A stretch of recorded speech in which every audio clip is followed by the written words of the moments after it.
Pozdravljeni, dragi starši. Midva sva vam zelo hvaležna, da ste se udeležili najinega online predavanja Trenutki, ki štejejo v vzgoji. Poslali ste nama nekaj vprašanj in vam bova zdajle na ta vprašanja odgovorila. Za kar sva vam tudi zelo hvaležna, je vse vaše pohvale in vaši odzivi in vaše spodbude, prav tako, kakor jih vi v bistvu rabite kot starši, jih zdajle tudi midva rabiva za to, da delava takole nadaljavo. Žal nama je, da nismo v dvorani, da se nismo mogli videti, ampak upam, da vseeno ste nekaj imeli od tega, rekli ste, da ste imeli. Tako da bi šla zdaj kar k vprašanjem. Postavili ste nama zanimiva vprašanja in mislim, da se boste tudi z tega še kaj naučili. Ja, eno vprašanje je, mamica sprašuje, da ima enega otroka, hči, ki je stara skoraj 11 in majhnega sina, ki je star 1,5. Vsak otrok potrebuje različno pozornost in kako to uskladiti med seboj. Hči je na pragu pubertete, potrebuje občasno pomoč pri šolskih zadevah, zdaj sploh, ko je ta šola nadaljavo. In bolj odrasli pogovori, sin je pa malček, in se imata sicer rada med seboj, se razumeta, ampak kako zdaj s tem? To je na nek način težko, zaradi tega pač verjamem, midva sva imela 8 let razlike med najstarejšim in najmlajšim. Ja, ampak vmes so Vmes bili. pa še 2 je. Ampak ves čas se v bistvu lovimo o tem, koliko časa komu, a je to prav ali ni prav, a je narobe, različni pogovori, različne potrebe tudi, majhni se še veliko več crkljajo in tudi znajo si bolj s tem svojim vedenjem pridobiti naše naročje, kot pa nek 9-letnik ali pa kasneje najstnik, ki se najrajši kar umakne, Tako da, ja, midva sva imela nekaj načinov, s katerimi sva se skušala znajti, in to so bili, jaz sem temu rekla randi 1 na 1. To pomeni, da sva se zmenila, da sem jaz šla kdaj sama z enim otrokom, ti si imel ostale 3, in takrat sva bila tudi zmenjena, da se ne kličemo in se znajdemo pač tako, kot se znajdemo. In obratno, tudi potem je Albert šel z enim, pa sem jaz imela ostale 3. Skratka, ta občutek dobi takrat otrok, da je sam, da ima dovolj prostora, da se umiri, pride v stik z nami in nam dejansko tudi pove kakšne stvari, ki jih mi drugače ne bi izvedeli, Meni se tukaj zdi to pomembno, da jaz sem imel zmeraj ta občutek, da pri prvem se učimo, pol pri naslednjih pa skušaš popraviti vse tiste napake, in je kot da je prvi zmeraj prikrajšan pol za nekaj, da dobi ta občutek, da mora potrpeti, da se mora prilagoditi, pa da ti si že zdaj toliko star, moraš to razumeti, in sploh takole na začetku najstništva pride do tega občutka, da je nekako, se ta otrok počuti zapostavljenega. Saj mi tega pač mu nočemo, niti ne čutimo tega, niti mu nočemo tega dati, ampak mogoče malo pomisliti na to, kako je iz otrokove perspektive, kaj nam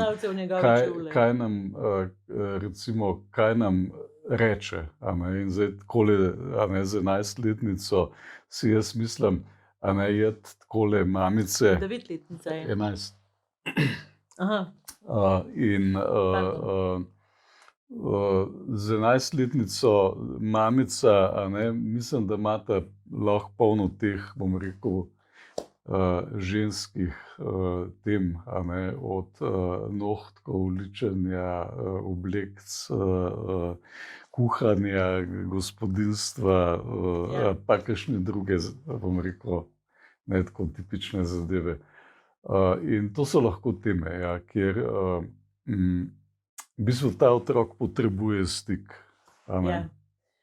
Skratka, moramo najti načine 1 na 1, mogoče tudi, da je starejši kdaj malo privilegiran, da recimo zvečer gre 1 uro ali pa uro pa pol pozneje spat. To pomeni, da lahko z njim film gledate, lahko z njim počnete kaj, kar je otroku všeč, da z njim gradite stik. Tako da upam, da vam bo to kaj pomagalo. Pa gremo počasi na naslednje Ja. vprašanje. Sama z otrokom težko najdem čas, kljub temu, da smo doma, je kaos. Ves čas smo v zaostanku za šolo, ne moremo vsega nadzorovati, moje delo je od doma, včasih imam občutek, da bi vse skupaj nekam poslala. Meni je tale mama zelo všeč, Ja. zaradi tega, ker zelo iskreno Uh, piše o uh, tem, kako se počuti. In In jaz se tudi spomnim, da mi je bilo včasih, da ja.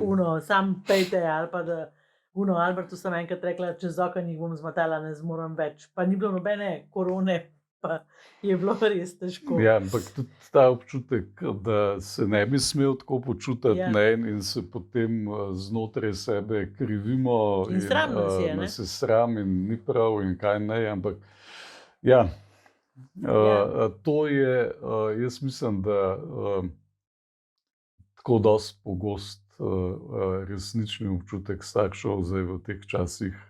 In ena stvar je, da če si to priznamo, v bistvu se soočamo z nečim, kar je občutek nemoči. In to je res. A ne? Zdajle smo velikokrat v nekem stanju, v nekih občutkih, ko je vsega preveč, ko ne zmoremo. In to tako je. Ja. A ne, to je dejstvo, in a ne, zdaj se, bom rekel, pritiska še dodatno, da ne bi smeli se tako počutiti, da bi mogli biti supermeni ali pa ne vem, da bi mogli obvladati zdaj vse te veščine, pa nič ni jasno, Ja. pa otrok se upira, pa nismo se prilagodili tej situaciji še, ali pa ne vem, eni se težje, eni nimajo nekih veščin in tako naprej. Mislim, to je zelo velik stres, a ne, in jaz mislim, da v teh, bom rekel, ob takih občutkih je bolj koristno, da pogledamo, kaj deluje, kaj ne deluje. A ne, kaj so recimo neke veščine, ki jih otrok, ne vem, ne obvlada. Ja. Ne, in tukaj bi mogoče malo, ne, a ni samostojen pri tem, da se ne loti, a ne vztraja, a ne obvlada recimo tehnologije, ne. Ja. Mogoče snovi ne razume, ali se lažje uči, če je skupaj z nekom. Skratka, bolj koristno je pogledati, kaj so tiste veščine, ki pač nekako ne funkcionirajo, ali pa kje se zatika. Ja. Ne? Jaz sem v bistvu zelo videla ta stavek, jaz ne zmorem vsega nadzorovati. A ne? In moje vprašanje vam je, a res rabite vse nadzorovati? A je mogoče zdajle priložnost, da tudi naši otroci dobijo neko izkušnjo, ki mogoče ni prijetna, a ne? To se pravi, ki je povezana s posledico, z rezultatom, ki ne bo prijeten.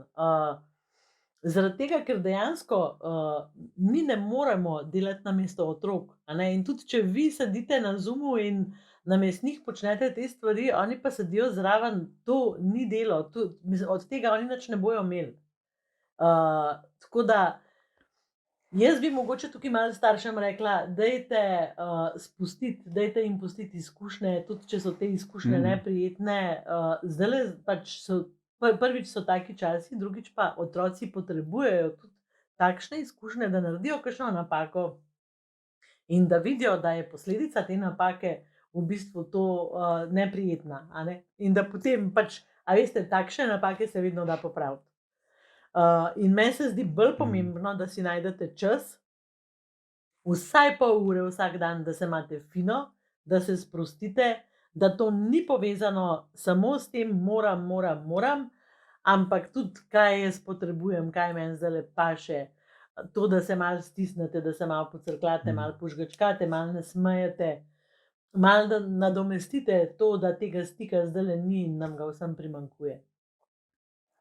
Tako da bi šla jaz zdaj naprej na naslednje vprašanje. Ja.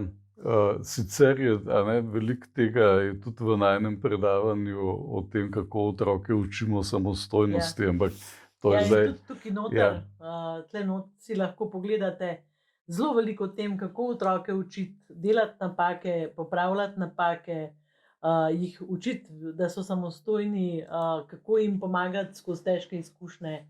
Vse to najdete v tej knjigi. Ja, še nekdo nam v bistvu piše najprej hvala za predavanje in ja, takih odzivov sva vesela, a ne.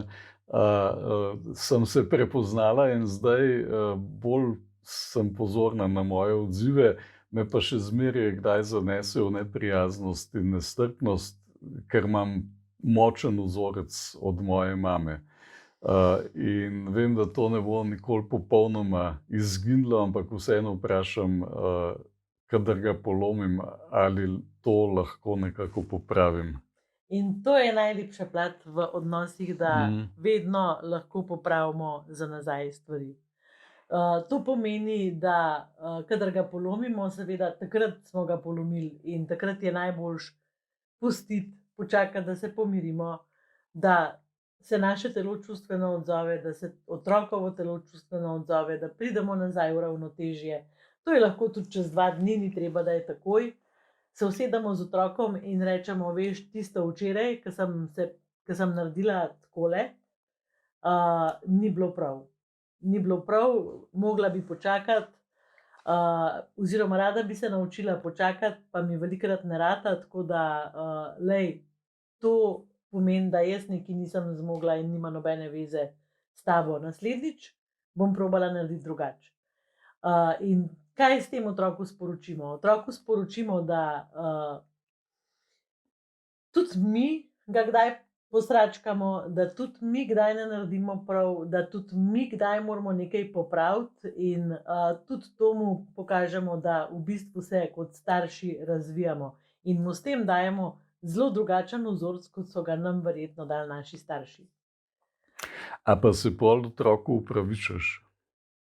Jaz ne, zaradi tega, ker imam do besede oprosti en tak čuden odnos. Jaz si mislim, če nekomu rečem oprosti, da tega ne bom nikoli več naredila. A ne? To se pravi, če rečem oprosti, ker sem včeraj bila nestrpna do tebe ali pa ker sem zavpila brez potrebe, to pomeni pač, da se to ne bo več zgodilo. In če imam tak vzorec, iz preteklosti, dvomim, da tega ne bom nikoli več naredila. Ne? To se pravi, jaz vedno rečem, žal mi je.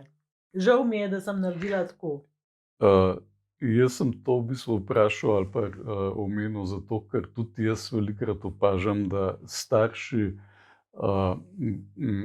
imajo to, da se opravičujejo otrokom, ampak tako bom rekel, da bolj je tam noter to vidno ali pa bolj je čutiti, kada otroci pol dobijo strahotno moč, kada se oni, bom rekel, kada se starši spravijo na kolena in spustijo to moč odraslih, ki jo moramo imeti. Ja, zato pravim, da mi pač povemo, da smo to naredili tokrat in da bomo naslednjič naredili drugače in to je model, s katerim učimo otroka. In je verjetno to pomembno, da zmoremo držati, da smo naredili napako in da napako zmoremo popraviti. To je ta, bom rekel, odrasla moč. Ok, hvala lepa za vašo pozornost. To so bila vaša vprašanja. Jaz upam, da se vidimo še kdaj v živo, če ne pa takole online. Srečno in lepo se majte. Živa.